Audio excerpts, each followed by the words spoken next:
everybody, and welcome to the House of Mario, the South Australian Nintendo podcast that is backed by 120 Power Star rating. I'm your host, Drew Agnew, and the doors to episode 215 are open. This week on the show, we're going to be discussing Nintendo shutting down 3DS and Wii U eShops. Goodness gracious, how are we going to play Mario Kart 8 without all the DLC now? Jesus Christ, that is a catastrophe, but we'll be discussing that on the show. And to talk all about that is my best mate, it's Bryce DeWitt. He's back. Hello, Bryce. How you going, mate? I'm here. I'm around. How are you? You're around. It's good to talk to you again, even though it's for the powers of the internet. Yeah, that's true. Yeah, I've been sick, and I don't want to get your little family sick, so it's just the more responsible way to do it. Yeah. You know? Yeah, I think I appreciate that. Before we sort of go on, it's just like we were setting this whole thing up, and we were seeing problems. Now, throughout that entire thing, I had a nice snapshot of your face, just like looking at the camera, and it's like more robotic voices, where it was like, "Good day, everybody, welcome to the House of Mario." Because the fucking music just like set the whole thing off like on a backward straight again. Now that it's off, you're perfectly fine. I'm not sure what it is, but it looked funny. It was worth it. It was worth the viewership. So I'm trying a new software out to record this.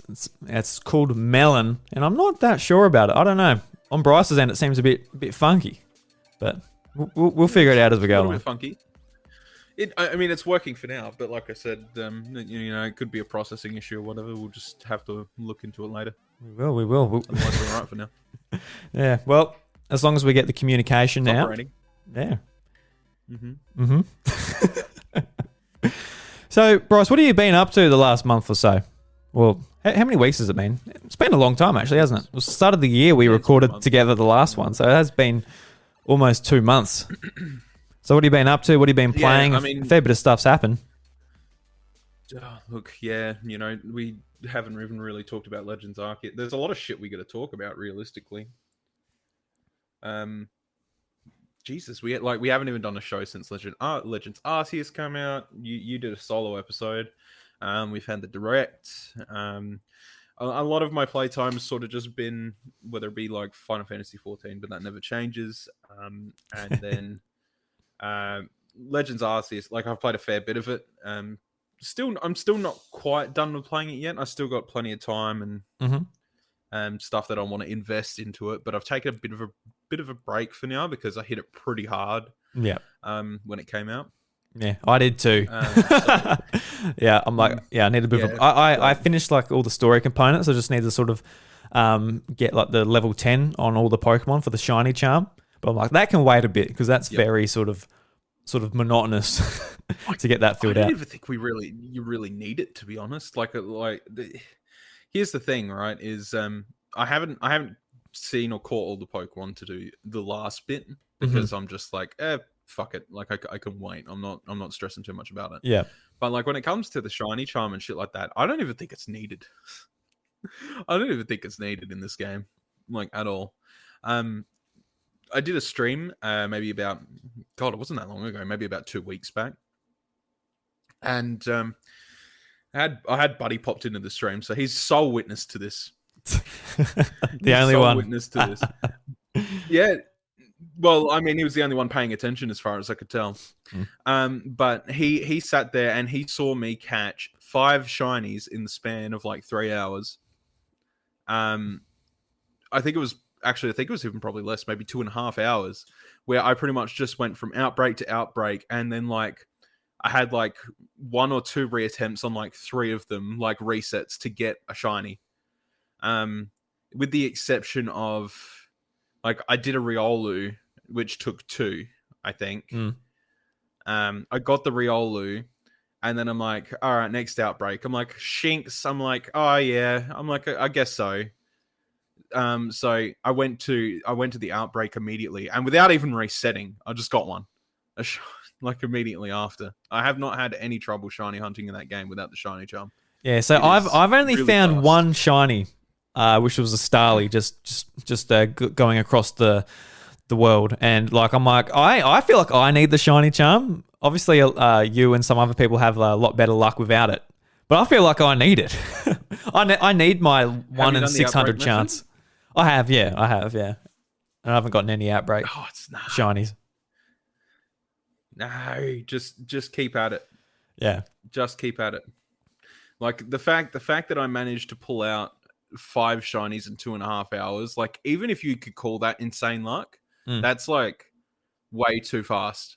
And then like I was gonna go for the 6 in 3 hours or whatever it was. But unfortunately I didn't get it.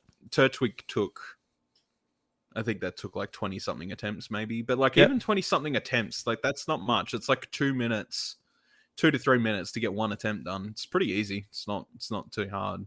And like in the meantime, you could like, I guess, open up the map and see if there's something else maybe you want, and you can go and do that one instead, because it's not chain hunting. Yeah, in the same sense, right? Because the thing is if it was chain hunting, you'd like resetting wouldn't be a thing. But because you're resetting, there's not exactly a chain thing going on. You kind of just go there and do the thing, right? So, but yes, no, I guess that's what I've sort of been up to. Really, is just coasting with that. We got the direct, which I'm really excited to sort of give my thoughts on. I've been wanting to do it for a bit, and I was like, oh look, I don't know if it'll be irrelevant by the time we get to it or whatever, but I mean, I think we need to have a bit of a talk anyway, because like we had a bit of a talk on text, but we haven't actually talked much about it. And I think both of us are very excited for things to come, which is really good. Yeah, certainly a direct I've been most excited about for a long time. Like, you know, it's been a couple of years of pretty slow releases by Nintendo, and there's been a couple of things like you know, from Animal Crossing to like Mario 3D Collection, which turned out how it did. And, you know, there's been a few disappointments, and like, you know, even like Age of Calamity and stuff, it's like it didn't really do too much for me, to the point where I, you know, kind of even barely played it, to be honest. So having like some games where we've been just asking for them, you know, pretty much since the time of doing this podcast, we sort of had a couple of them just in the one direct. I think it was pretty good, especially for just like maybe our tastes and maybe a little bit of nostalgia from the Wii as well. Huge. Wanting Strikers and Wii Sports to come back. Yeah. And like there was some things where it's just like, look, even just like a shred of like maybe what's going on with like, I think E3 is going to be huge this year because of this fact, because they didn't touch anything and like on anything, but like, you know, you've got Metroid Prime updates, sort of Bayonetta 3, Zelda. There's heaps of things on the event horizon, I guess. A lot of people are starting to wonder now if maybe Zelda will be delayed as a cross-launch title, but I think people are getting a bit too ambitious with that, personally. I think it's because the next system's too far away, I feel like, for a delay. Well, that's what Zelda. I think too. Yeah. But like a lot of people are just like, oh, look, a lot of people are just like, they're going to delay it. We've got a new Nintendo system coming up because they're holding Zelda for it. I'm like, it wasn't that. It was like literally maybe 2 weeks ago that they reckon that the Switch is halfway through its life. So, I mean, it's definitely past the halfway point. We all know that, and they're probably not ever going to admit that. But I only see them squeezing out maybe another 3 years out of the Switch before it's like, it's pretty much donezo. For my personal taste, I feel like 3 is absolute maximum, because like what Nintendo does, like they did it with the Wii as well. When they get a successful console, they're like, let's just have this thing out way too long, get people lose interest, and then just completely lose our momentum going into the next console, which happened with the Wii U. No one cared about the Wii for like 2 years by the time the Wii U come out. And, you know, while people are still like, while people are still enjoying their Switch and buying at least a few like third-party games on it, that is the point where I feel like they need to be like, hey, we got a new system coming out. It's way more capable. It does this. It does that. And I feel like more people will be a little bit more interested in the Nintendo ecosystem before they drop off. But, oh well. We'll see what they do. But yeah, Zelda will be coming out on Switch, I feel like. Whether it's this year or not, who knows? The track record of Zelda. But I think Yeah, it's difficult because I think like a lot of Breath of the Wild stuff when it was sort of sitting on the cusp of like, oh look, this is the new Wii U Zelda, and they're like showing it off, and they're like, Mm. we're like, yeah, it looks pretty fucking good. They were showing off a lot of footage like years and years prior, and like a lot more than what we've seen of Breath of the Wild 2. But you know what? I think it's kind of like in the situation where they don't really need to show off a lot because we've already got the proof of concept in the full game of Breath of the Wild that like we know what we're getting into. So they had this time they haven't opted to be like, all right, let's just like really trickle out information to get people like on a consistent hype level for Zelda. Um, but yeah, they haven't seemed to have had that problem to the point everybody's still sort of wondering when the hell Breath of the Wild 2 is coming out, when their next favorite Zelda is going to be here. Um, and I think it'll be this year. I don't really see them pushing it too far away from it. I know that the information is scarce and it feels like they should be building hype, but the hype's already there. Ocarina, sorry. Breath of the Wild Yeah. is so Breath of the Wild is timeless enough as it is, and we're just getting more of it. It's not, I guess, really important to sort of really shelve out that game when they don't need to convince anybody that it's going to be good. Yeah, because like the marketing lead up to Breath of the Wild, they had a bit to explain, like, this is open world, you can do what you want, it's not linear. There are shrines instead of dungeons, there's this, there's that, there's the environmental things. But going into this, we know all that. We don't need to be beat over the head with the similar stuff. And like a lot of the changes we want to discover in the game as well. That's the whole sort of sense of exploration that Zelda gives us, and taking that away would be a shame. So they've got to sort of work out how to market it without spoiling things, and as well as not reiterate stuff we would assume as well. So like announcing it about June, like showing us more stuff, maybe showing us the name and all of that will be a good sort of lead up into a launch, maybe November or something like that, or early next year even. The only thing I really want to see at E3 is a story trailer with gameplay in it. Yeah. I don't think they need like what they seem to do with some games these days is like they try to over-explain them. Like, this is Link. Link is a robust adventurer with a large toolkit that he can use at his disposal by swinging the Joy-Con around like a gorilla looking for a banana. They don't really need to do that. They could just be and do what they need to. And show off a story trailer, and then everybody else will sort of pick up on the rest. I think like the best thing about Breath of the Wild 2 so far is the speculatory and like the discussion that goes around it because of the speculatory. So taking that away with the overt explanation is probably not enough. So a story trailer with some gameplay would be good for us to pick apart, and then let's hopefully they just sort of give us a date and fuck off back to headquarters. Yeah, you get back to headquarters, Nintendo. You start making that game so you can release it, mate. Finish the fucking game, mate. It's like in was it 2013 or whatever when Sakurai was at E3 for Super Smash Brothers for Wii U and 3DS. It's like a similar thing there. It's like, mate, what are you doing here? Get back to your bloody chamber. Make that video game for us to buy for our $60. All right, mate? Massive Hero Soccer guy, get back to your office, please. Get back to that bloody office, mate. You silly nutbag.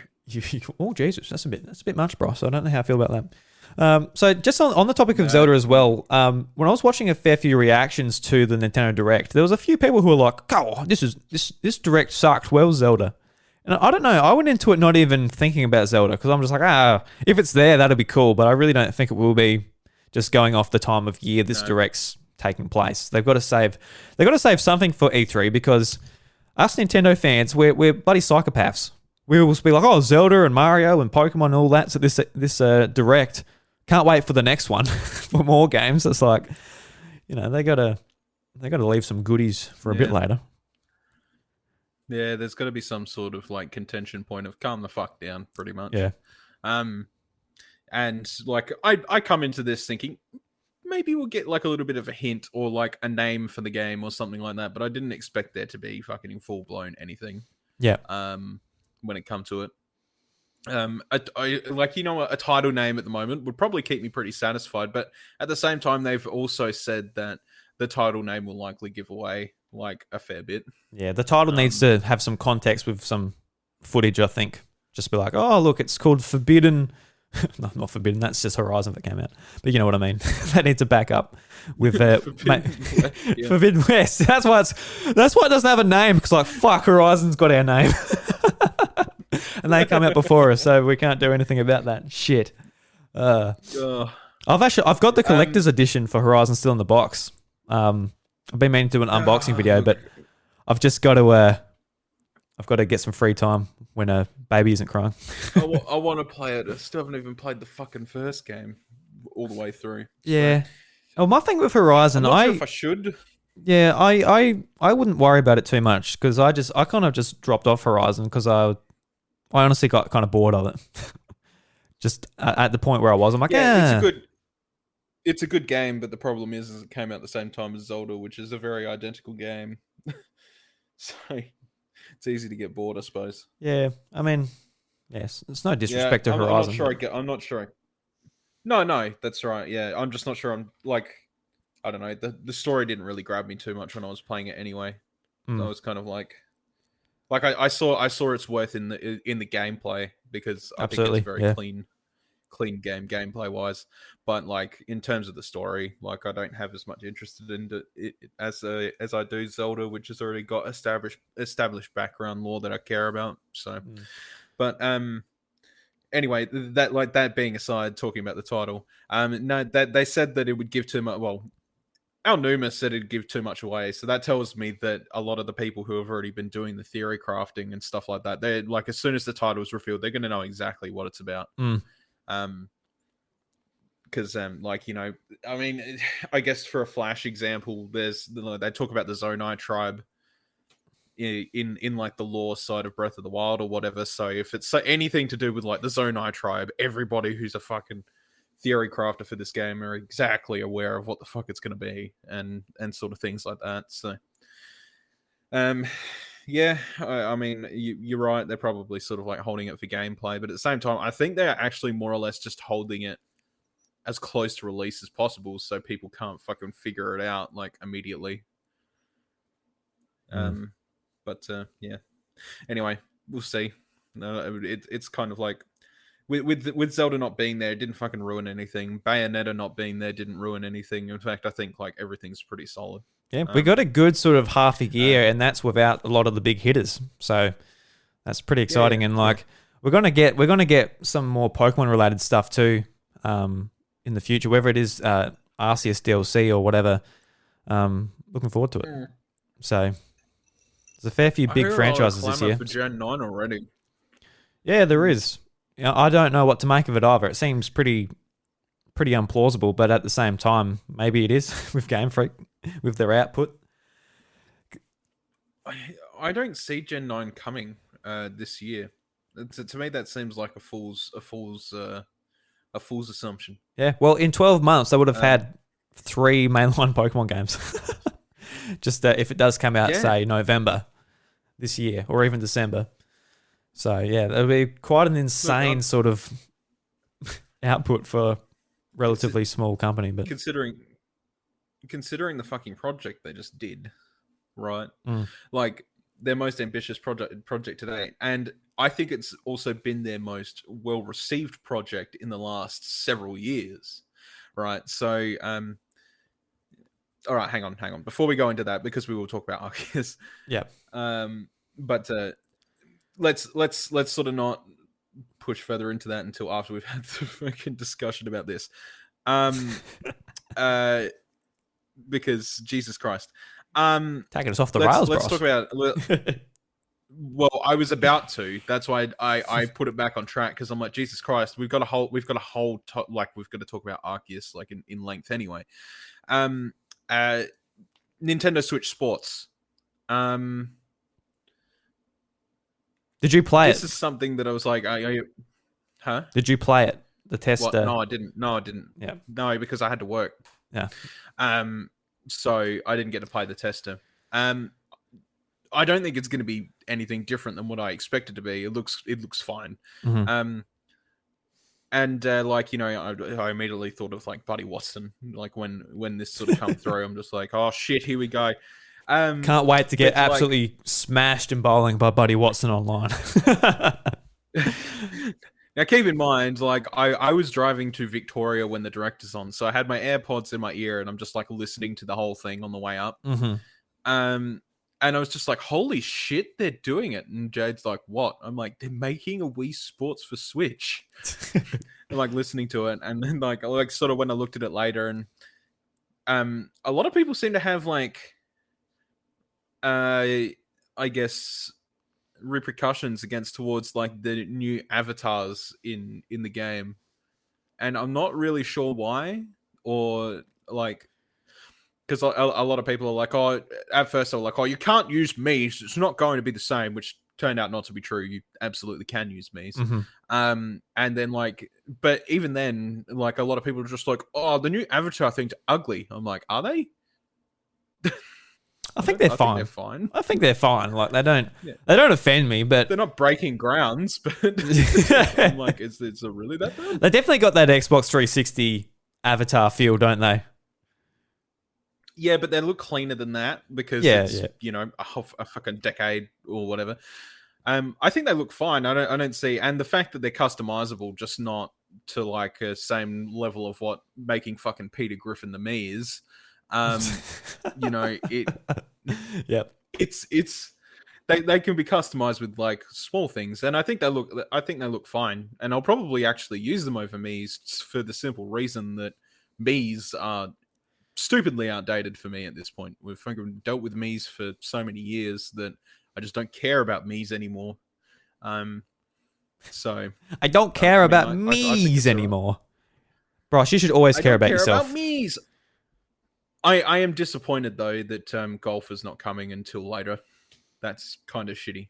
Yeah, at least it is coming though, because like you know, before they announced that it was coming in an update, it's just not going to be there. It's like, oh, that sucks. And there's you know, stuff like boxing. Boxing would be a lot of fun on Switch as well. Hopefully they do continue with a couple more sports.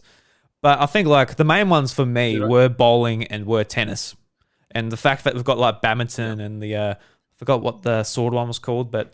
Yeah, so I did play the like an hour of the beta last night, and they say that you can't talk about it. And look, for a normal person, there's not going to be any. Well, not that I'm not a normal person, but for someone who doesn't make content around Nintendo, there's not going to be any repercussions for you. All right, so the lawyers aren't going to come out because you shared a screenshot from the beta. Nintendo didn't lock it on the actual software, so you can take screenshots and upload them to Twitter. Usually, if they don't want you doing that, they just block it like they do with Smash Brothers, which is really annoying for that game. So I wouldn't worry about it too much. So I won't talk about it on the podcast just in case Nintendo Australia or someone's like, hey, oi, whatever. But it's fun. It's Wii Sports. And look, this is my main gripe. You know when, say, you just like, you're playing tennis and the ball goes out and then you just spam the racket because you can once the ball's out? You can't do that anymore.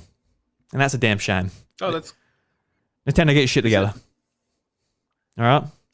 I think it was funny in Wii Sports, but I think that's about it. Yeah, it was. Yeah, well, Bryce said as to the overall gameplay experience, you know, just like in real life, you'd be just like, you know, the ball goes out, you just fucking smash it. Totally what I do in real life. You smash your racket on the ground. Look, the last time we played real life tennis was 20 years ago, probably. Oh, fucking ages ago. Jesus. The fact we got badminton in there, now we can play badminton together for the first time in fucking like a decade. I'm keen to play that. See how that feels. Yeah. Yeah. It probably won't be the same as we play it in fucking real life, but we'll see. Oh, no, I think it would be just spot on. It would feel like real life. The shuttlecock would just be right in our face. We'll just love it, I reckon.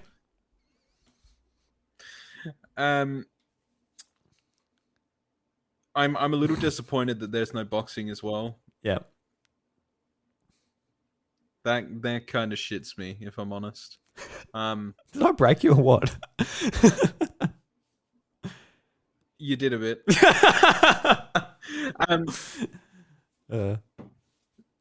Boxing in Wii Sports was something that I spent an absolute shit ton of time on. Like I don't know about you. Yeah. I got through to the end. Yeah. Like I think I racked up to like 6K or some bullshit like that. Like broke the chart. I can't even remember. Like I played a lot of fucking Wii boxing. Oh, I got to huge amounts. I attribute it to like a good amount of like during that time was like a good portion of my fucking daily upkeep of exercise routines. Boxing it was really good because I get really into it and I keep trying to fucking like progress my shit higher and higher and higher and higher. Fucking Matt being boxing king and all that shit. So I'm a little sad that that's not there. Yeah. I feel like they like. So what do we got out of the main sports? We got golf, tennis, bowling. No boxing. We've got 6. Was it? You've got the sword fighting is Wii Sports Resort. It's a little bit different actually, but and then badminton. A little bit different, but the concept is the same. Yeah, there's like you can choose like different swords, like different types of swords as well, and they both have pros and cons. So it's kind of interesting. Okay. Yeah. Yep. Can't talk. Yeah. I don't want to talk about it too much, just in case. No, you can't. Yeah, but like, I mean, you know, I'm kind of like it might turn out well, and I might have fun with that. So, see how that goes. But let's move on and let's talk about the big one that both of us would have shat our pants over. I shit my pants, that's for sure. Yeah. You definitely did. Yeah.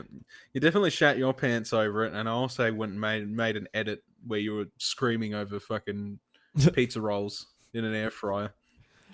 I don't know. Brilliant. I don't know why you did it, but it was relatively funny. And my audio just went to shit. I don't know what just happened. That was intentional. Oh, that's part of the craft. Really hyped for pizza rolls. I don't know, like in my head, I'm just like, you could fucking put this as a reaction to anything. So I was like, all right. I'm like, I've got my iPad here. I've got like really fucking bare knowledge to fucking iMovie. So just fucking like worked with that because I was sitting in a hotel room and needed something to do, and put your reaction to fucking pizza rolls. Yeah. It was beautiful. Anyway, so Mario Strikers Battle League. We've been fucking asking for the return for this shit for ages. I shat on FIFA over it and said how much better Mario Strikers is. And you made a pertinent point of being like, oh, look out, here's a hot topic opinion. Nobody's gonna fucking, you know. But holy shit, it's here. And like I'm looking at it and I'm like, something. It does feel like it's missing a little something. I'm not sure what it is yet, but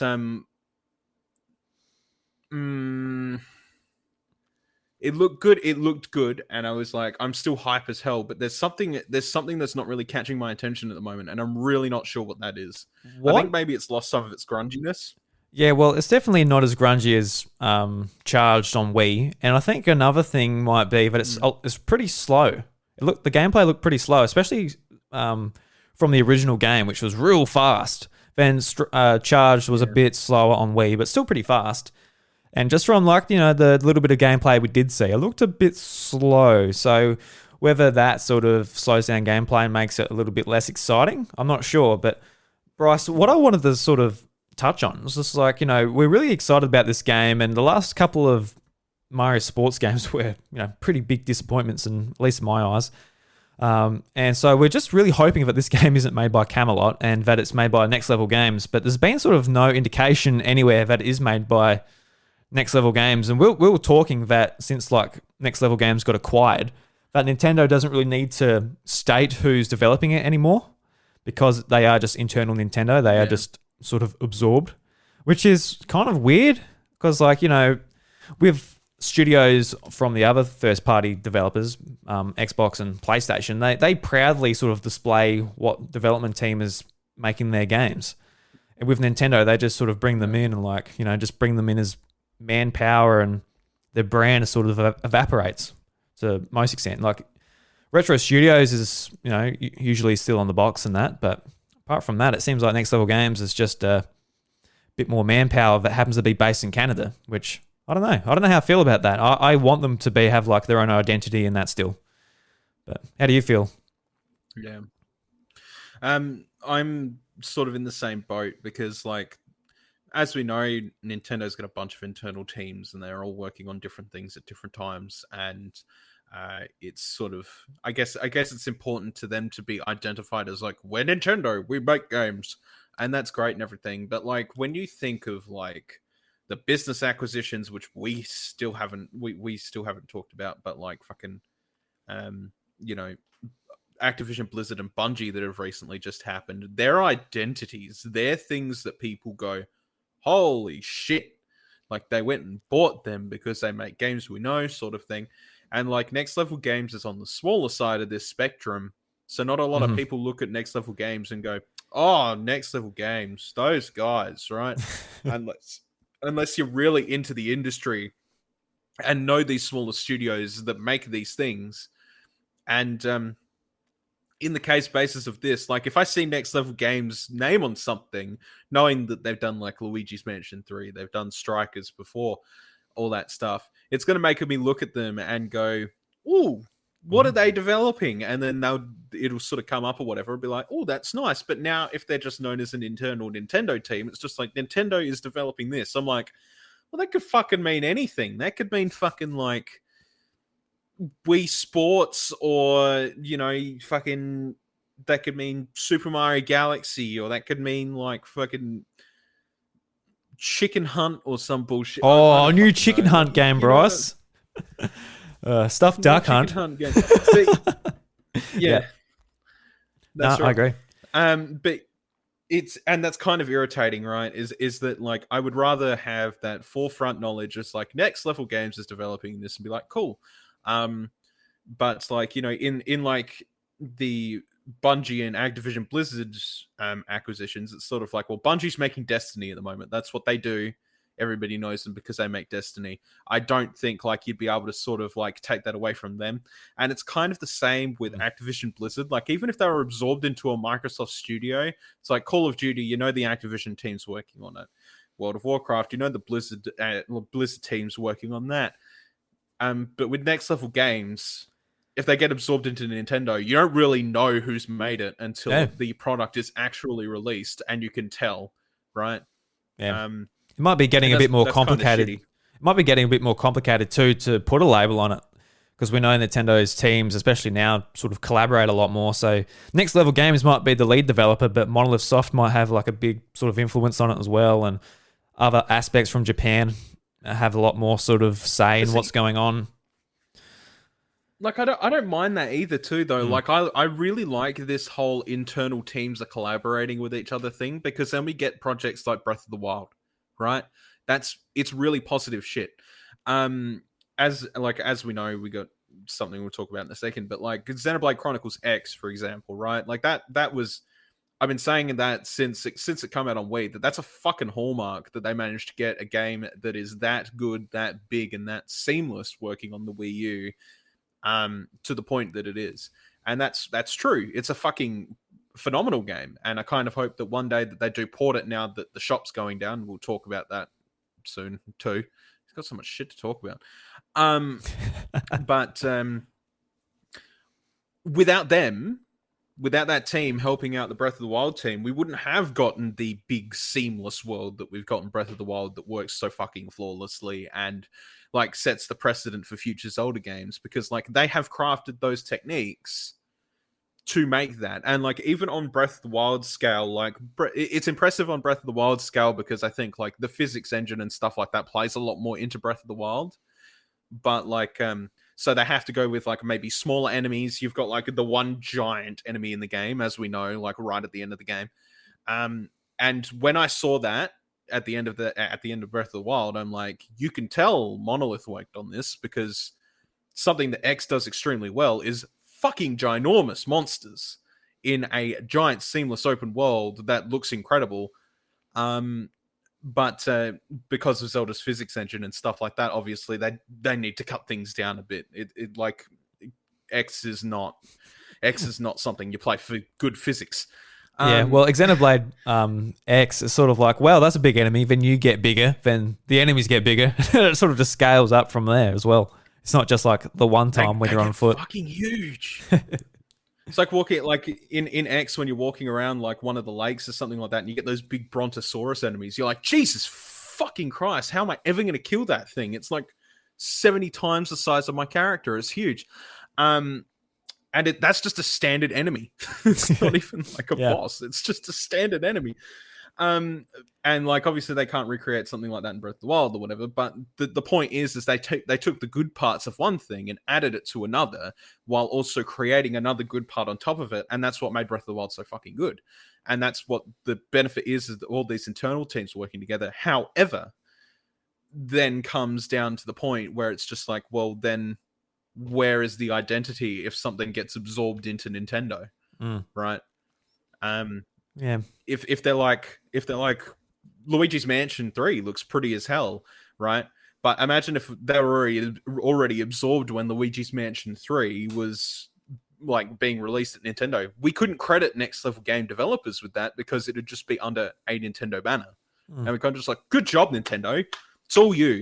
But in reality, it was all those that worked at Next Level Games to make that work. Yeah. So talk about Monolith. Like usually Monolith, they do get credited for like the games they make, not necessarily the games they help produce. Like, you know, if you go to their website, they'll say that they've had influence on Splatoon 2 and Breath of the Wild and all that. But you don't necessarily get it like right on the box or anything like that. But for like their main titles, they usually are in the box and stuff.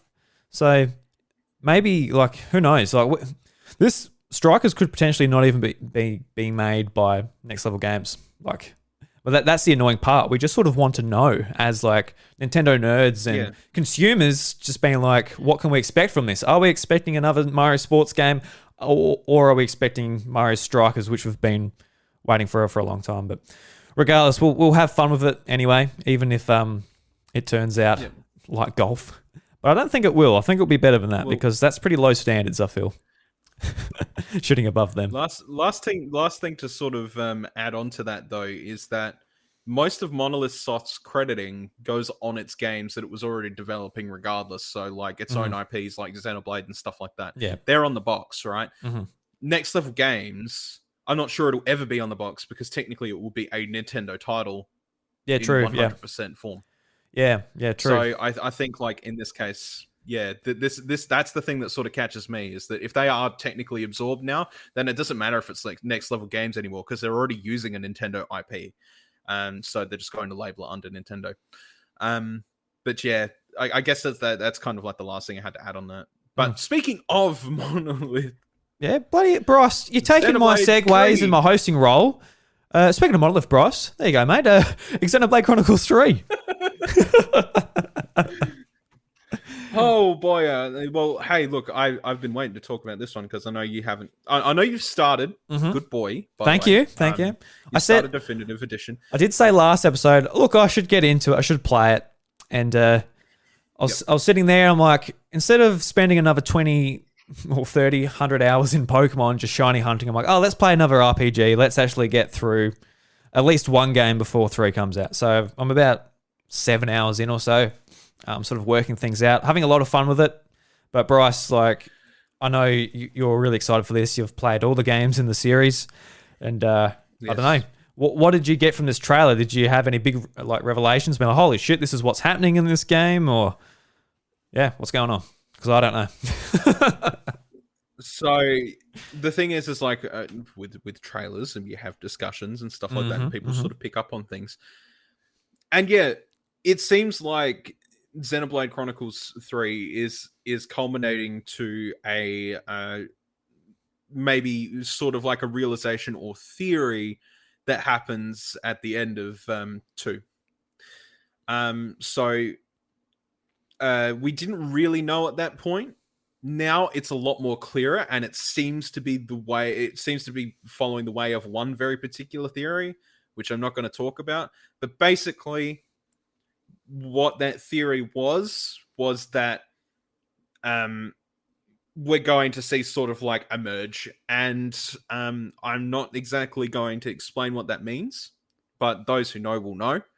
Um, and it's I would recommend I would recommend hold off watching the trailer again, probably until you finish both, if I'm honest. Okay. Yep. Reason being is because there are characters that are disguised, but they're not disguised well enough to identify that they're from, like, you know, a particular game.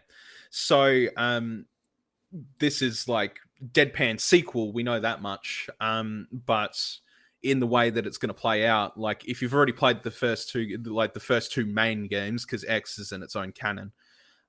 If you've already played the first two main games, then you already have an idea what's going to happen now, because if you've watched the trailer, you've recognized things. Right. If you've discussed it with people who are fans of the series, you've recognized things. So it's going to be sort of important to know both to sort of get 100% out of it, I think. And that's not necessarily a bad thing. I know that a lot of people aren't really stuck into like going hard on a big RPG or what have you. But I guess like when talking about this, there's two things I want to address, and that's how fucking hyped I am for the first thing. But second of all, sort of just rustling up a few tips about if this sort of like, because it looks like a saga, right? It looks like it's coming to an end of the saga of a trio of games, which isn't a surprise because I think they've done this before with Xeno. But basically, I'm hyped as hell for it because it's probably gonna tie up a lot of connections or questions that I had, like that I'd asked in the last two previous games that I'd played. Mm-hmm.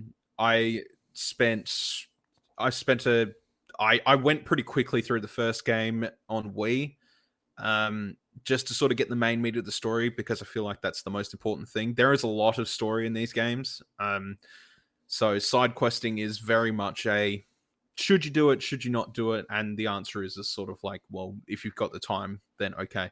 But I also played like 300, no, it wasn't that much, maybe about 220 hours of Xenoblade Chronicles 2. Just because I wanted to do everything on the side. Like, the little bit of extra lore and stuff like that, yeah, it was fine. But like that's not so much what I wanted. I wanted to do like the big bosses and like the hard challenges and stuff like that, and make my characters really stupidly strong. And I think like I'll probably end up doing the same with this game as well. It looks like that it's sort of settling in to be on the side of one of my most played games on Switch. It looks incredible. What it's sort of set up for me is getting me really hyped already. I can't believe it's only September. Yeah, it's pretty quick, hey? Yeah, it's a nice turnaround. That's fast. That's huge, yeah. But I think they kind of went and did a whole fucking redesign of like the series in general, because it looks so different on Wii compared to what it does now with Definitive Edition, because they tried to stylize it all the same so that it nice and congruently works together. And they're going to have 3 Xenoblade games on one console now, so they've got to sort of make it look like it all fits together in a piece. So now having that trilogy, I guess, in one console, I would say that's probably going to be it for Xenoblade before they move on to their next Xeno project. Whether that be Xenoblade Chronicles X2 or something like that, which is, again, it's technically a side story. So, and they set that up for a sequel as well. So I'm kind of hoping that they do eventually get to that one day. That'll be nice. But yeah, so realistically, this is just sort of like it's gonna make me turn my head left and right. I've been loving these games since I was hyped as hell for X and decided to pick up Xenoblade Chronicles and play that through, thinking it'd be worth my go. And then yeah, with the amount of time that I spent in 2, I should be hyped. I guess for the people that, including yourself, even though you've already taken steps forward, taken steps forward to play the game. Listen, I think like if you want to get ready for this game and you want to be part of that sort of like trilogy full story experience hype, the best thing you can do for yourself is you'll have to play both. I don't think there's any way you're going to get through these and get the story that you need to get out of it without playing all three. But in saying that, I also think that if you're going to do that, these games can be long if you're going in totally blind, and that's not a joke. They can be long. The games are very much beaten the better you are at the system, and the best way to get better at the system is in your spare time, do a little bit of reading, and sort of seeing where you need to go and what's necessary and what's not necessary to sort of get you through the story and just get them done is the best way to go about it. There's like a lot of systems, maybe not so much in one. One is pretty straightforward from the get-go. You've got your break, smash, topple, whatever. Break, topple, yeah, you know what I mean. I forgot what it was called. It's the yellow one. I forgot what it was called though. The yellow art. Yeah. Yeah. Mastering that system in Xenoblade Chronicles it's gonna set you forward anyway. But then like in Xenoblade Chronicles 2, there's like extra systems on top of that allow you to do shit tons of damage. Now, the problem with Xenoblade Chronicles 2, very much specifically in comparison to the first one, is they don't really teach you the entire system until you're 70% through the game. God. Yes, that's bullshit. Oh, God. It's bullshit. Yeah. It is terrible, right? And the thing is a lot of people look at it, and this is the problem Xenoblade Chronicles 2 had on launch, because a lot of people who are fans of Xenoblade are like, whoa, we're so hyped or whatever. And then a lot of people jumped on the train being like, oh, this would be good streaming content, or this would be good YouTube content or whatever. And then they get 3 hours into the game, they're like, this sucks. I'm like, yeah, that's the game's problem. Yeah, so it's just like a lack of tutorial, is it? Just yeah. Well, they teach everything like baby steps, and they make you like go a long way through to get to the point of like how to execute a combo flawlessly, or you know, how to do shit tons of damage in a single combo and stuff like that. They take way too long to explain it, and that's really stupid. But the best thing you can do for 2, and you will get through it really fast if you know this, right? You will get through 2 extremely fast if you know this and you do it properly, is learning or reading how the combo system works. To really quickly break it down, basically at the start, they basically just teach you the traditional Xenoblade CC system of like break, topple, whatever. And they act like that's enough for the rest of the game. It's not. Because a lot of bosses and stuff like that, they're HP soaks for a very specific reason. Because once you've unlocked the full combo system, or you realize how the full combo system works, your damage goes through the fucking roof. And not only does your damage go through the roof, but if you execute it at the right time and you enter overkill, which is where you're doing damage to the monster when it's already dead, you get more rewards based on how much damage you do in overkill, which grants you even rarer items, which those items are going to make you much more stronger than what a standard item would. So it's kind of like explaining that 75% through the game when you've already spent 70 odd hours, and you're just like, what the fuck? Beating your head against the wall on like a few bosses as well. Like, come on, tell me that a bit earlier. Yeah. Well, that's interesting because that's right. Yeah.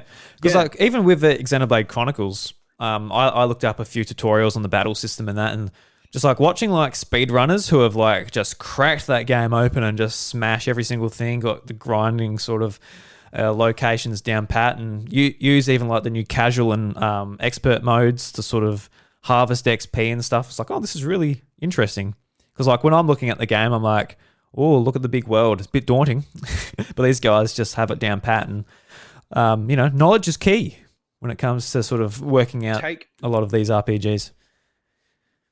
And you know what? That you've pretty much just answered it within yourself just then, is that like if you really want the good tips, get a general idea from like a speedrunner's perspective. most of these people have already like that they've done the work, right? You can go on Speedruns Live, you can look up a guide for a speedrun for X game, you can get an idea of like where you're at. No story spoilers whatsoever, because they don't talk about the story, they're only talking about optimizations. And you can look at those guides and go, right, this is where they grind, so this is where I'm going now, and then I'll do that. And then when you move on from that part, you go to the next part of the guide, and then they're just like, okay, they recommend to pick up this item, I'll go pick up that item, and just do it to get through the story. Don't even fucking worry about doing the side quests or anything like that. If you want to catch up, go do it this way, and instead of being done in fucking like 60 to 80 hours, you'll be done in anywhere from like 30 to 50. It'll be really fast. That sounds like in that. comparison. I could imagine just being I could imagine just like following a guide to speedrun it, and you beat it like an hour and you get none of the story. You're like, yeah, I beat it. On to the third game. Don't know what the hell's going on. Well, that's the thing is like, you know, if you're only there for the story, then all the extra bullshit is nothing. If like, you know, you're going to get a challenge. If you're looking for a challenge, you're going to get a challenge in the third game when nobody knows. You know what I mean? Because there's not going to be a guide to follow. There's not going to be anything to follow there. And that's where you're going to get your challenge to sort of work through it or whatever. If you really just need to catch up on the story now, I really recommend just like going and grabbing a speedrunner's guide and seeing where their big optimizations are and working on it through that. Because, and I talked about this in our Discord, but like the definitive edition 100% run. So new game, new game 100% run is 21 hours long. That is a third or a fourth of the time that a casual first playthrough with no guides would be. And even then, that's not 100%. So if you go any percent runs are 3 to 4 hours in speedrunning. So what was it? The cutscene length time for Xenoblade Chronicles 1 is 8 hours. So if you add in all those cutscenes that was skipped, it turns into a 10-hour experience at optimal play. So there's no way that like a casual player can't get through it in 30 to 40 hours if they've got the information they need in front of them. And also, if you want the story, it's there. So there's a casual mode in Xenoblade Chronicles Definitive Edition as well. As a Xenoblade fan, would you look down on someone for using casual mode? No. Okay, cool. Because I'm using it. Use casual mode. Well, okay. It's not the funnest way to play the game, but if it's going to get you the story, I would just do it, right? I still haven't played Futures Rewritten. I'm still going to do that. But if you're just getting through it to get the story, that's what you got to do. Because I've got two of the games to get through. Shit, how old now? Yeah, that's right. Yeah, and I mean, Xenoblade Chronicles is over a decade old now. Like, if you're staying there for the combat, you're staying there for some pretty rigid ancient combat at this point. Just go and beat the story, and then if you really want to get into a combat system, get into it in 2 or 3. Because that's where they are going to be more refined and more up to date and more enjoyable to play. What my idea is to get through these 2 games and probably just take my time and enjoy more of 3 once that comes out. Because even though we've got until September, you know, we've got a big year as far as Nintendo goes, as far as gaming goes. All companies are firing on all cylinders after delays from the pandemic. So, gaming time is going to be pretty scarce, especially with a newborn child as well. You know, I've got to just get through some of this shit if I really want to get there and experience it. And I'll probably just get addicted to strikers and just drop it anyway. We know we know how this is going to go, but anyway. Yeah. All right, Bryce. Anything else you'd like to talk about before we get into some of the news this week? No, I think that's about it. That's about it. All right, let's jump into it. Woohoo! Yeah! Pika, pika! Is that all? I fight for my friends. Yahoo! My body is still. All right, Bryce. Nintendo is shutting down your ability to purchase games on the Wii U and 3DS eShops. So before we get into a bit of the details, how do you feel about this? Like, I don't know when the last time you've bought a 3DS or Wii U eShop game was. But what's your first sort of feelings about it? I mean, it's sad because there's a lot of good software on both those storefronts. Yeah, and software we can't get on Switch. Yeah, that's right. Yeah, and I mean, like, it's funny because I was actually reading something last night where it was like the Video Game Preservationist Society, like the one that they consider the biggest. They're basically just like, Nintendo are fucking. They're a travesty at trying to keep anything like preserved. They're like, it's absolutely bullshit because, like, I mean, think about how much like virtual console titles are like on the Game Boy and the Wii U and the 3DS and the Wii U rather. I'm fucking thinking about Game Boy virtual console titles. Yep. You know, they've got a lot of like potential there to like keep a fucking library up of digital storefronts to keep these things in relevancy. But now, like, not only are we missing like virtual console titles that are going to disappear because they're moving to this online service thing that they can't even seem to fucking maintain correctly. Let's be real. But they're going to basically remove the ability to go and purchase them as you need them. And they are also losing the potential of sales for really good 3DS and Wii U titles that maybe not so much with the 3DS, but with Wii U is already a huge scarcity with how little consoles of them there are out there in the world now. So I guess we're just stuffed, right? And like games like aforementioned X are still stuck on that console. So that game is going to be even harder to play for people now. Not fun. Yeah. I don't like it.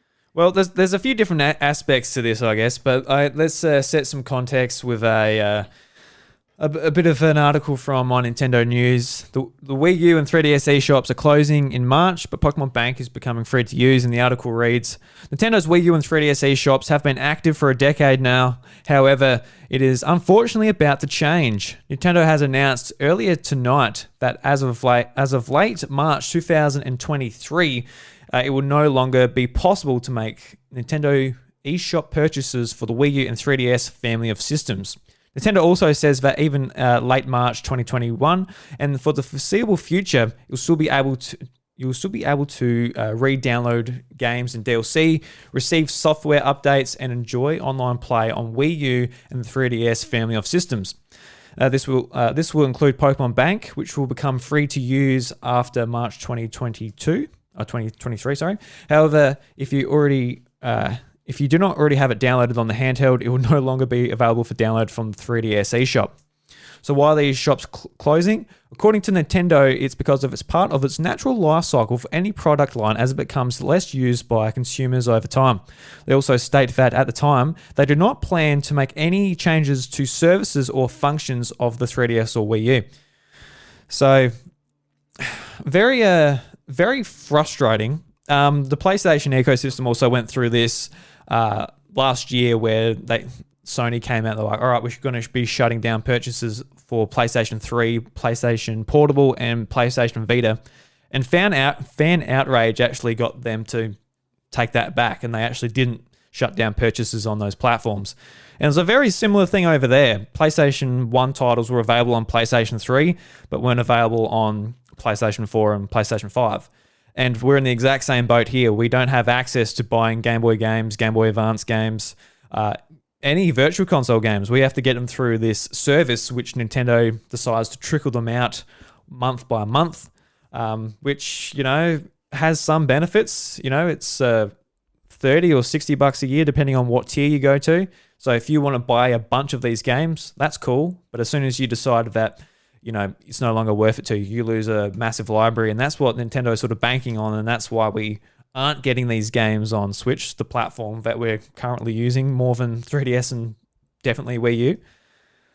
But yeah, it's annoying because with them shutting down the ability to purchase, it's only a matter of time before they say, okay, you can't re-download your games. And then it's really hindering those platforms.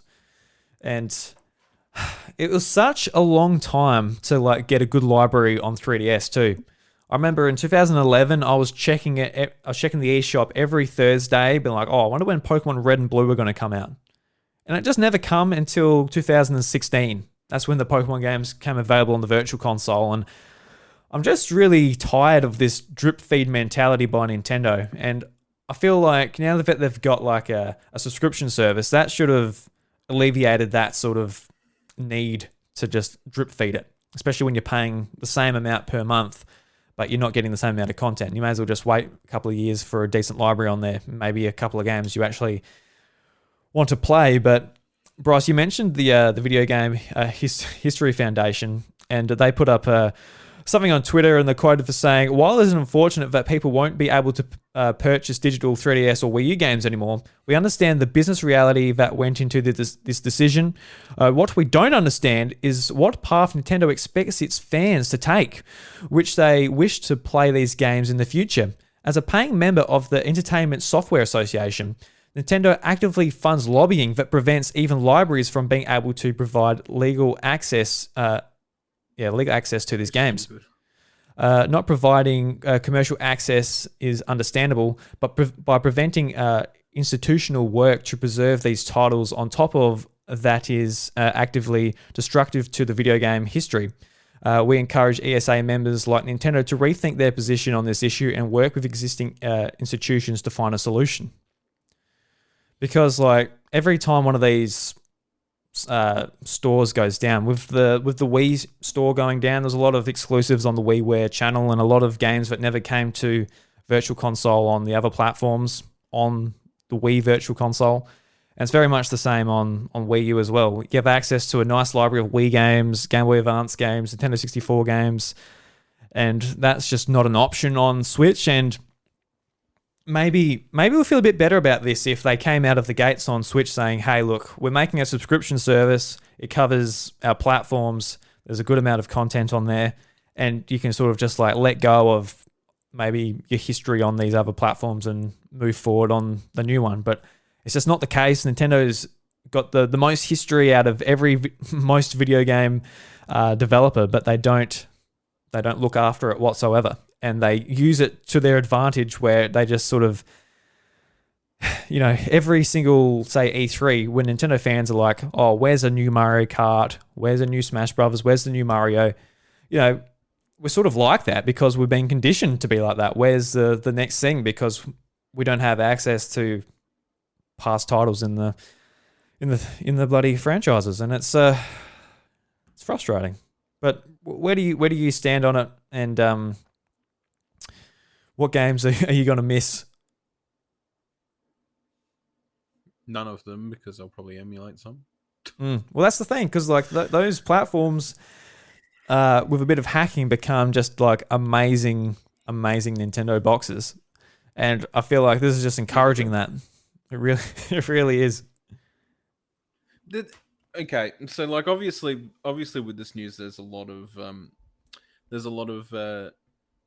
people sort of dragging on about emulation and like, where do you draw the line and stuff like that. And I've commented on a few things about this sort of situation. I won't sort of beat around the bush on that. I definitely am.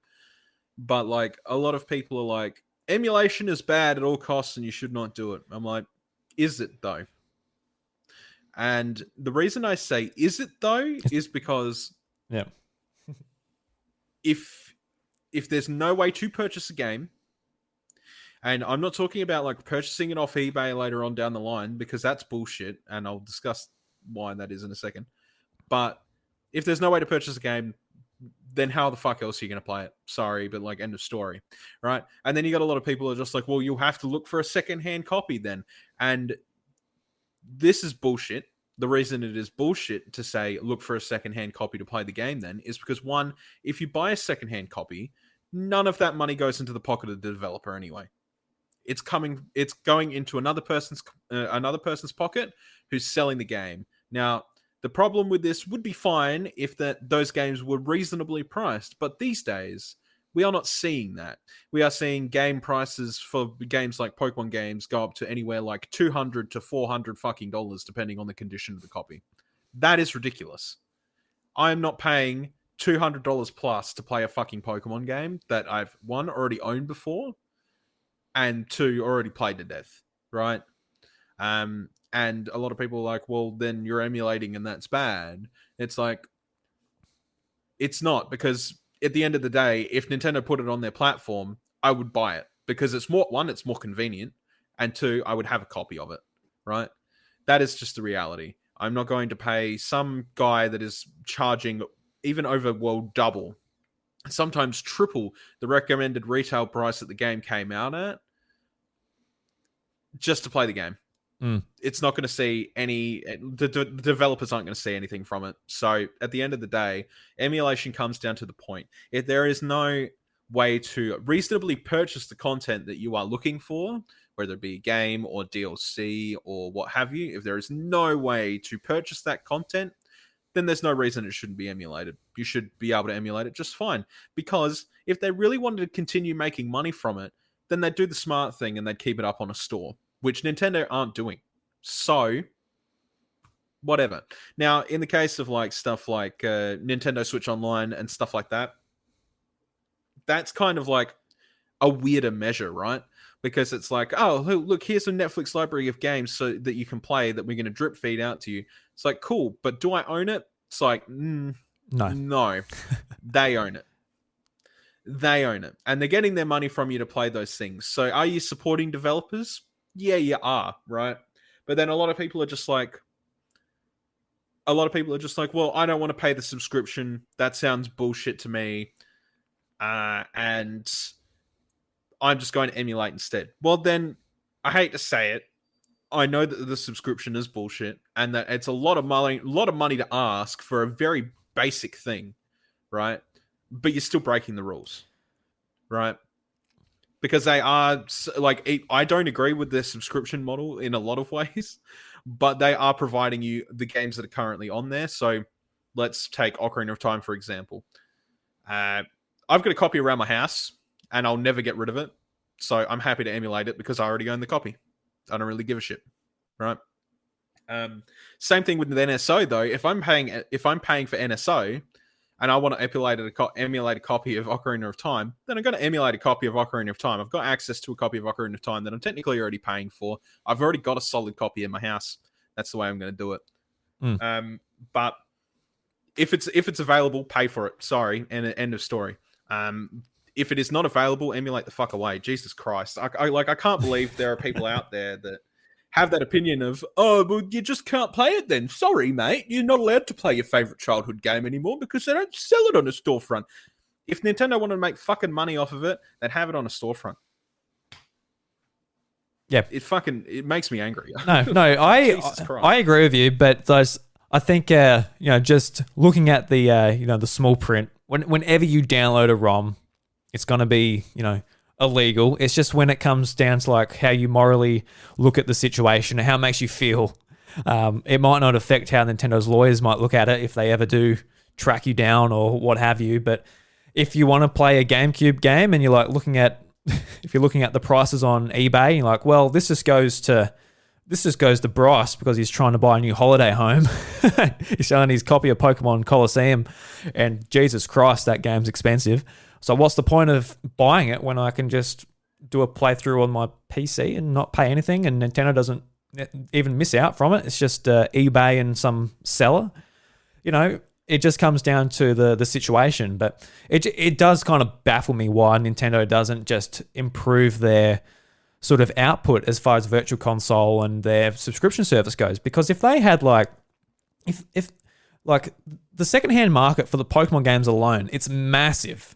And if they just had a service, like if they just implemented the Pokemon games as a subscription service into Pokemon Home, like just a Pokemon company separate from Nintendo, and they're the ones with their little service on Switch, even mobile, like those games can run on mobile, that would be massive. That would be a massive money maker that they're just sitting on. And it's just the secondhand market which is eating up their revenue pretty much. They're making revenue from Legends Arceus and Pokemon Sword and Shield and DLC and merchandise and all this, but there's a massive sort of sort of portion of their games, which they could be selling, because we'd be happy. Like personally, I'll be happy to sign up and be like, I'm going to play through Ruby and Sapphire and the DS games again and all of this.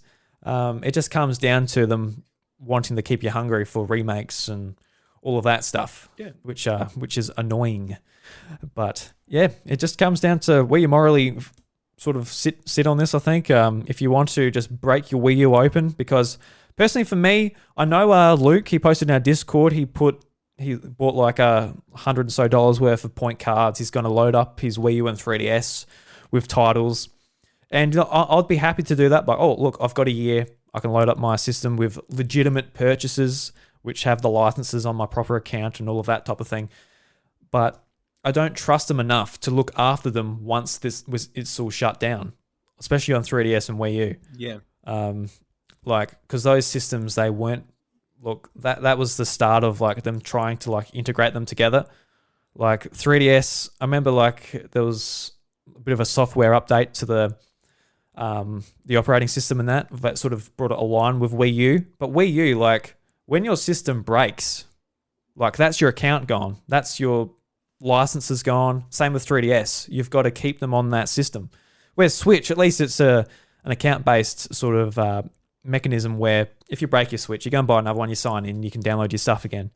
But like the Wii U, it's stuck on that Wii U. Unless you're proactive. Once the hard drive's dead, you're fucked. Yeah.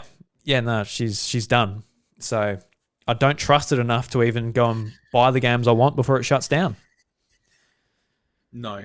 And that's sort of what it comes down to, right? Is that at the end of the day, if you want to play something, right?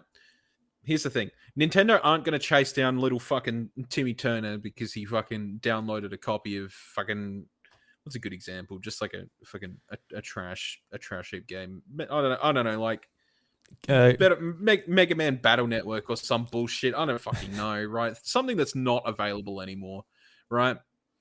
They're not going to chase down that one guy that's downloaded that one ROM to play specifically that's not on a digital storefront anymore where they can purchase it.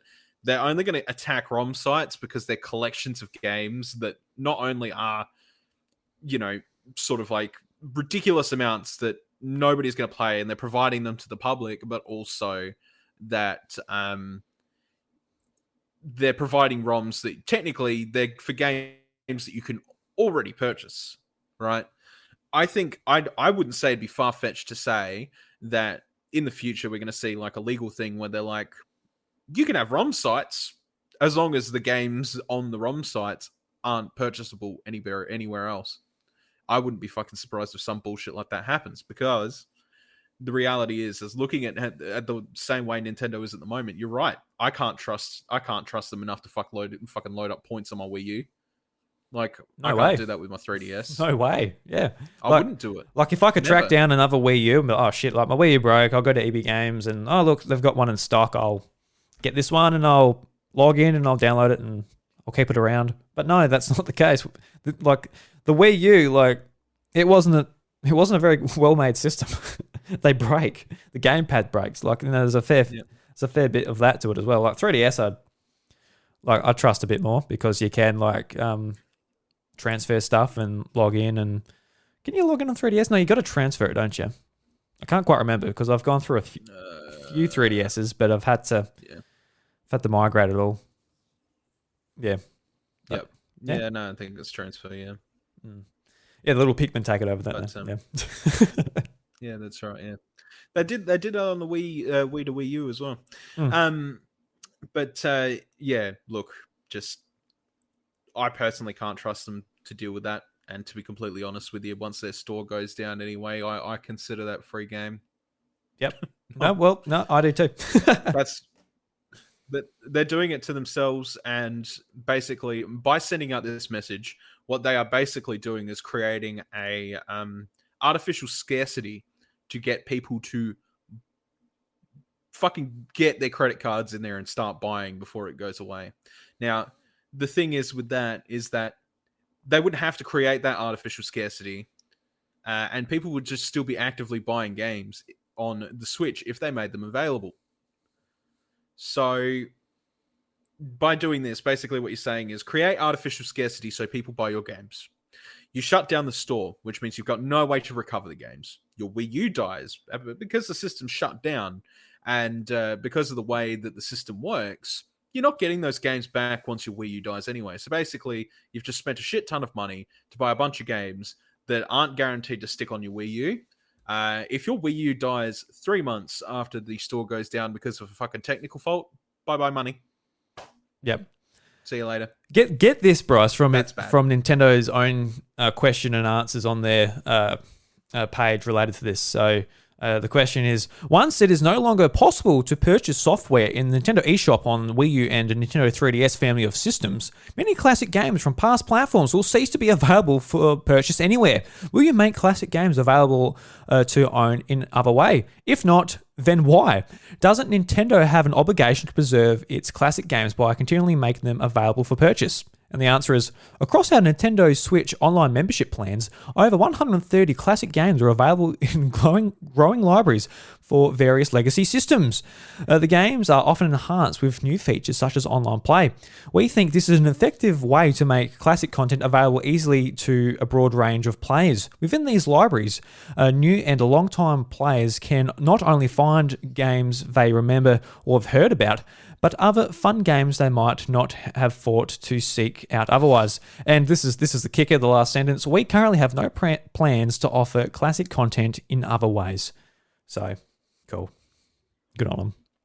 So yeah, I love Nintendo. Obviously, we do the podcast because we quite enjoy their content. But as far as how they handle, their legacy content and just their franchises whenever a new system rolls around, it annoys the shit out of me. It really frustrates me. And look, I didn't get the... It's a Japanese company thing. Like, seems to be. Sony does it too, to a degree as well.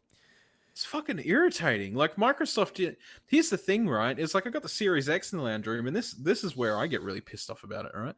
Is that I've got the Series X in the lounge room, right? I've just had to send it back because it got stuffed. Like, fucking annoying, right? But they've been really good to deal with. They just sent me a whole new unit. Great. Fantastic, right? I got my Series X back. Now, I set that back up in the lounge room. What did Jade want to do? She's like, I feel like playing Fable 3. Cool. So what did I do? I fucking went on Game Pass, downloaded fucking Fable 3. That's 2 generations back. And then I'm like, you know what? I'll download the rest of the Fable series. So I downloaded the rest of the Fable series. Now I'll go back and play Fable 1 because I feel like playing Fable 1. What the Why? Like, yeah, okay.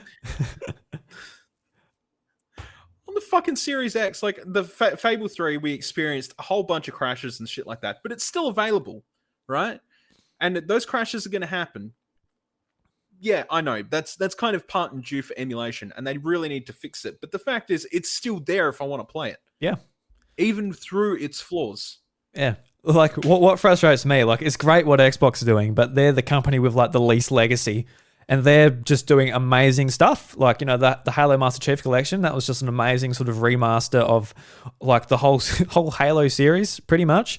And that you can jump into particular missions with playlists and experience the online multiplayer for all of the games. And like, you know, Mario gets like just the ports chucked into one little collection on Nintendo. It's just a bit frustrating, but I don't know. This is gonna thing we're just gonna have to live with. We know Nintendo has a bad online service, and the handling of maybe some of their legacy content is not ideal. And I think as players of Nintendo platforms, we know this. And for new people that are getting into Switch, this is definitely the weakness Nintendo and the Switch have.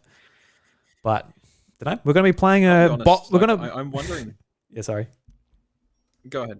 Oh, I was just saying, we're going to be playing bowling, and we'll forget about it when that comes out. When the Nintendo Switch Sports. I'm wondering how this is going to fall back on Doug Bowser and Furukawa and like big wigs at Nintendo, where, you know, because here's the thing: is like this wasn't an issue not that long ago, really, right? Like, Switch come out, we had like Reggie and Iwata and, you know, like what we'd call like the old crew that we all loved and had the really good PR sense and yeah. and stuff like that. And if those guys are still at the helm, I think that I know that Nintendo's a corporation. There's a lot more sort of things that need to be said and done. But I feel like under those guys, something like this probably wouldn't have happened, right?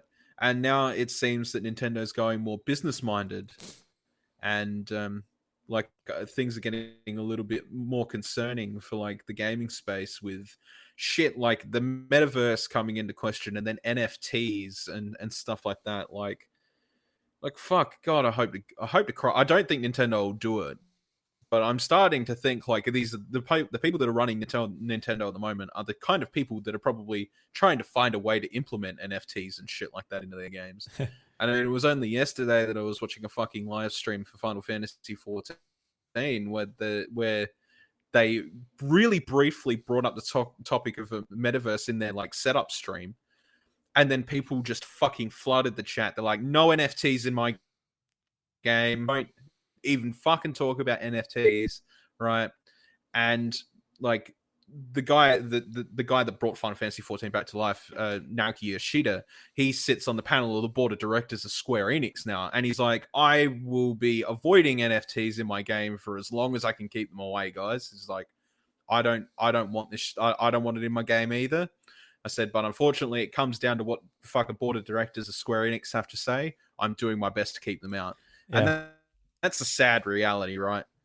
Yeah, because Square Enix, they're all about NFTs, and Final Fantasy 14 is like their big money generator now, so they'll be trying to be all over that game now, but it's a big success. Like, hey, look, it's successful now. Do you ever think about putting this other shit in there? But I guess regards to the eShop, it's kind of hard to make a judgment like that, because back in 2014, we didn't have like a big established eShop on, say, like legacy eShop on like that was the Wii back then, so that wasn't looking like it was going to shut down anytime soon. So it's kind of hard to make that judgment. I feel like as far as the trickle out of content goes, like the Virtual Console's always been like a slow sort of trickle, so I don't think that sort of problem was any different back then. It's just a different way of buying it now.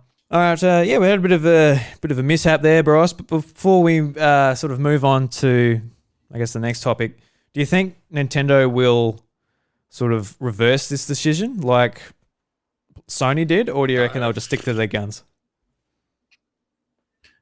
We know what video game companies act like when they're being fucking like top dog in sales, right? They don't fucking give up the goat and then just go with whatever they're going until they actually get kicked in the ass for it. And they're not going to get kicked in the ass for it until next generation rolls around. So don't expect it to change anytime soon. And even then, I wouldn't even expect it to change then, just because of Nintendo's general stubbornness. Like, I don't really have anything against a Netflix library of games for a for a subscription fee, right? Because like Game Pass is that, but the problem in differentiation is that Game Pass caters for a lot more than what the Nintendo service does, right? Nintendo don't want to give you their games on launch. That's fine, but then you're going to need to do more than just trickle out a few classic games a month. You're going to want to add good handfuls. This is kind of bullshit. They're asking a lot of money just to play Nintendo 64 games, and then they're like, but you get this DLC on launch for free. And it's like, with the Animal Crossing New Horizons stuff, it's like, cool, thanks for that, but like you only get so much gameplay time out of that. And then like with the Mario Kart tracks, it's like, great, but they're trickle out again, kind of bullshit. So yeah, until like people can really start talking with their wallets next generation, I don't expect much to change. I think that's what it's going to come down to. Yeah, because I jumped on the expansion pass once they announced the Mario Kart tracks. I'm like, well, look, I may as well at this point because it costs more than what I need to upgrade to, and I get the Animal Crossing stuff with it, and I do get the 64. So it makes a bit more sense with the Mario Kart DLC, but I kind of wish I didn't now. Just like, look, you're really trying to push this service. This is the way they're acting. You're really trying to push this service, and you got they just got no idea that people don't like it, or they're just ignoring people. I don't know exactly what's going on, but Anyway, it will be something They're we'll be just talking ignoring about. people because they know it can catch them with nostalgia. Yeah. That's what it is. They can catch people with nostalgia, so then they're not oblivious to the fact. They would have got a lot of people with Nintendo 64. They definitely got me because I bought the stupid controller, right? Yeah. But asking me to not get involved in that is like is like saying you can't enjoy your childhood. So About childhood. that's how they get people. Yeah. And unfortunately. Well, but yeah, I mean, the thing is like, I mainly jumped on it because I'm like, oh, a USB-C Nintendo 64 controller. Imagine the possibilities. Ooh, Yeah. now that I think about that. Ooh, Emulation. fucking just use it on my PC. That's right. Yeah. That's right. We'll be discussing this as the time goes on, I Anyway. dare say, week to week. So, yeah, pretty frustrating. But let's move on to something maybe a little bit quick, but a little bit exciting, I guess. So Retro Studios, they upgraded their banner with a new sort of artwork of Samus silhouette in the distance with sort of a figure of her helmet sort of on top of it. Nice and blue, black, doesn't really reveal anything, but it could potentially be something related to Metroid Prime 4. That's the only information we've got apart from the logo all these years ago. So cool. Might be something. Might not be. Look, to me, it just looks like fan art, but they're like, oh, that's nice. And they put it up there. It might not be anything official, but something to keep your eye on. Do you reckon we'll see Metroid Prime 4 within, I don't know, this year? I personally feel like no, but nah, shaking head, nah. Nah. I think Metroid Prime 4 is probably going to almost be pushed into next generation at this point. They're still looking for people to fucking polish the game. Like, yeah. They've still got a lot of time to go. We're stacked enough for this year. Yeah, this year is pretty. Got Bayonetta 3 on the horizon as well. It's looking pretty good this year, eh? Yeah, I think we're pretty covered this year. I don't think like anything really needs to be said or done about Metroid for another year. I think I'm pretty sure Dread would have sold more copies than what fucking Metroid Prime has now, which is like technically the best selling in the series. So I think Dread's made Metroid into a good position for what it's worth, and that they can prove that it can grow over time. But yeah, unfortunately, I still think, like, despite a lot of people wanting to ride the Metroid hype train right about now, because of Dread, I think it's just too close. Yeah, I agree. I just feel like we don't need it this year. We got Zelda coming out. We had a Pokemon game. We got plenty of stuff. We got like a game a month. We got Splatoon, Xenoblade. It's looking a little bit like 2017, the sequel. We're getting a lot of sequels to pretty much like all of the games that came out in 2017. Maybe apart from apart from a sequel to Mario Odyssey and ARMS, but I think a lot of the other games are getting sequels, which is pretty cool. Yes. Yep. Exactly. Yes. All right. I'm getting a little bit worried about the condition of my Switch at this point. Oh, what's happened to your Switch? What have you done to it? You peeled off the screen. Oh, it's just nothing. Nothing. It's just nothing. It's just old. Oh. Like they're like we can make the Switch last another 3-4 years or whatever. They're like halfway through its life. I'm like, bro, I've bought one console. I'm not ready to go out and buy another if I'm perfectly honest. I don't really want to right now. And you want to make this shit last another 4 years? My Switch ain't gonna last that long. Holy shit. That's what they're betting on. They're like, look, we know these systems are going to last like 4 years. So if we just eke it out that bit longer, big old Bryce will have to go and buy another one and we'll get another Switch out of him. Don't you worry about that. The OLED didn't get him. Yeah, the red one didn't get him. The light didn't get him. Bloody, we'll just wait him out. The Monster Hunter one almost got me. Yeah. The Monster Hunter one almost got me. Yeah. I can imagine they just put it out there and they're just waiting it like behind the corner at EB Games, just waiting for you to go in. It's like, fuck, we didn't get him with this one either. How are we going to get him?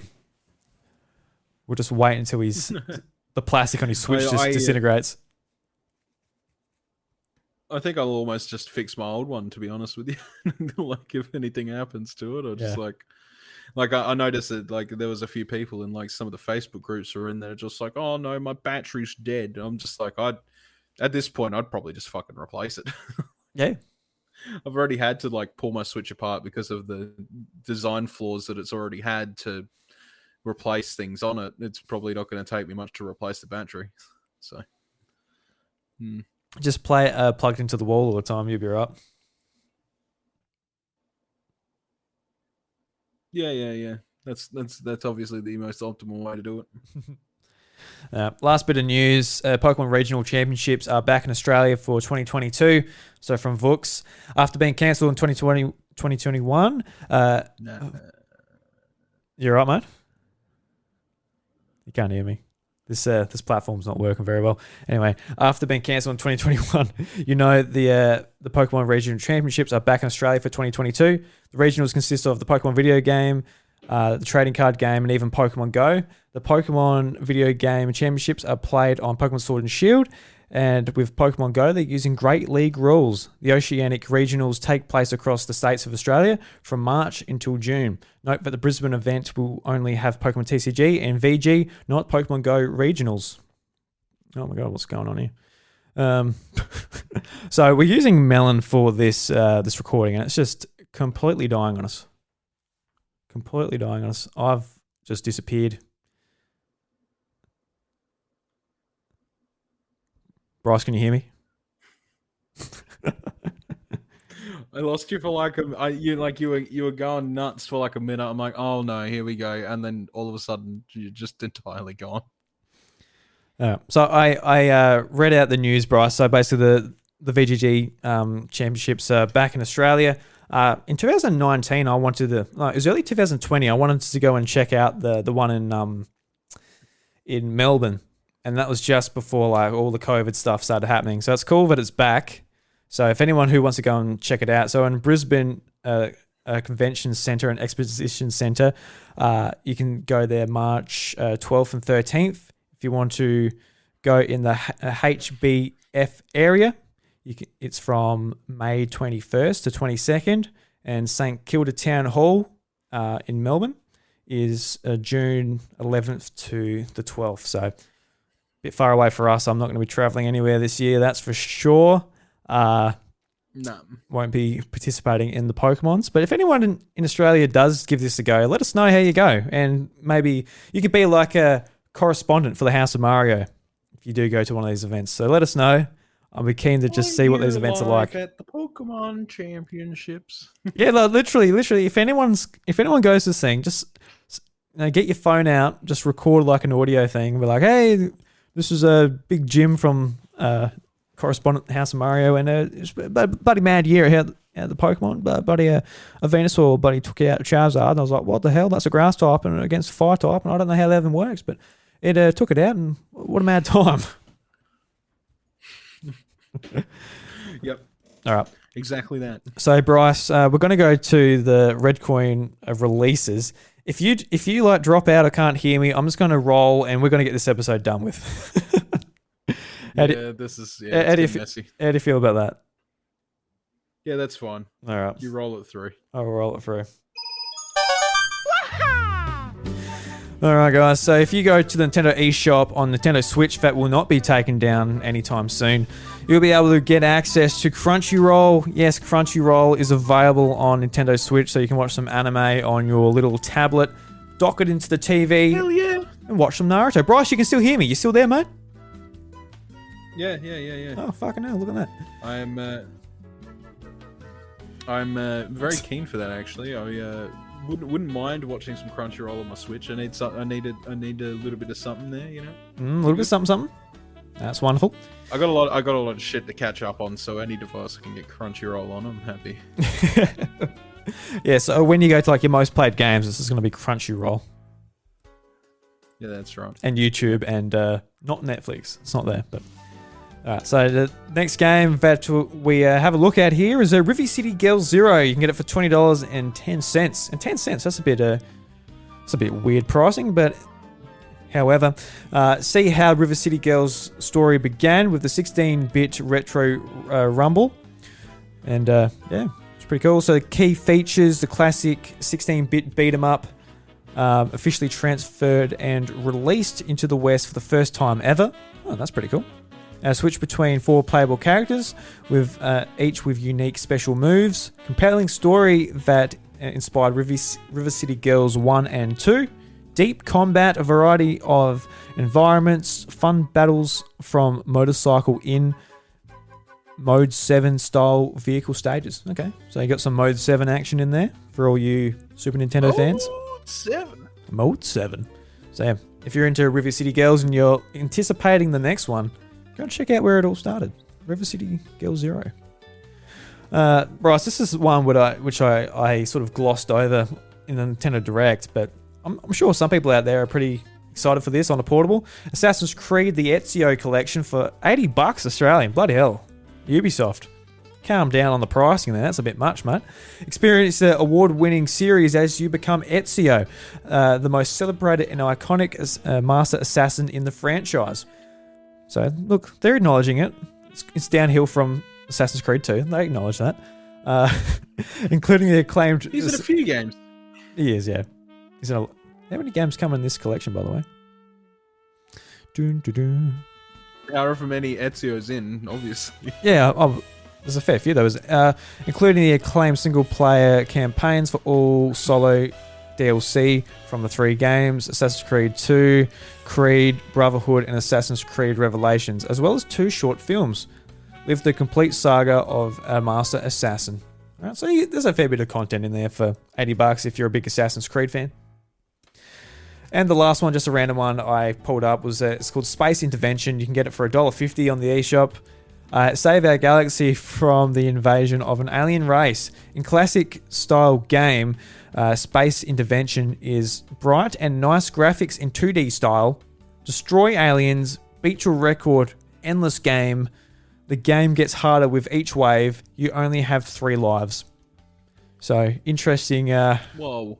Yeah, looks like Space Invaders. And hence the name Space Intervention. They're really playing off that, aren't they? Sponsored videos. Sponsored. Oh, well, that brings us to the end, Bryce. You can still hear me, so that's good. Apologies to anyone listening to this if it annoyed you that Bryce could not hear me for a little bit there. We will be touching up a little interval there where... It was a test run. It was a test run. It certainly was. And hopefully the next run is not a test run. It actually works. All right, Bryce, anything else you'd like to... I think next time. Well, yeah, next time hopefully it'll be in person. Yeah, true. And we can just sort of free flow it. But also I think we'll probably next time we speak, I think we should probably have that Arceus review discussion. We can do that. We can do that. I think we got a lot to talk about that we aren't able to touch on today because of this lag issue we got going on. And I think it'd be the perfect time to talk about it. I don't know about you, but I'm feeling it. I'm really feeling it. Yep, big Shulk fan now. Played like 7 hours of Xenoblade. So anything else you'd like to touch on before we head on out the house? Nah, that's about it, man. I think we're pretty good before we have another connection issue. Yeah, that's right. So before that happens, everybody, thank you very much for listening to the House of Mario episode 215. If you enjoy the show, leave us an Apple Podcast review, a Spotify review, all of that stuff. You can follow me at iDruby. You can follow Bryce at IvyRevan+. You've changed it, haven't you? Yes. Yes. Okay, very cool. And you can follow the show at the House of Mario. And, I've got things to talk about, but better hurry up. We've got to get out the door. Got to get out the door real quick, Bryce. Quick, get out the door, Bryce. It's time to go. Door shut. See you, mate. Bye-bye. See you, everyone. Bye. You just listened to The House of Mario, a South Australian Nintendo podcast. Be sure to follow the boys on Twitter, leave an Apple Podcasts review, and join the Discord server to be a part of the community. A big thank you to these legends who support the show on Patreon at the producer level: Alex Harding, Sam Hay, and Deejaayy. If you would also like your name in the credits, head over to patreon.com/iDruby and choose the tier that works for you. Until next time, we hope your day is 120 Power Star rated.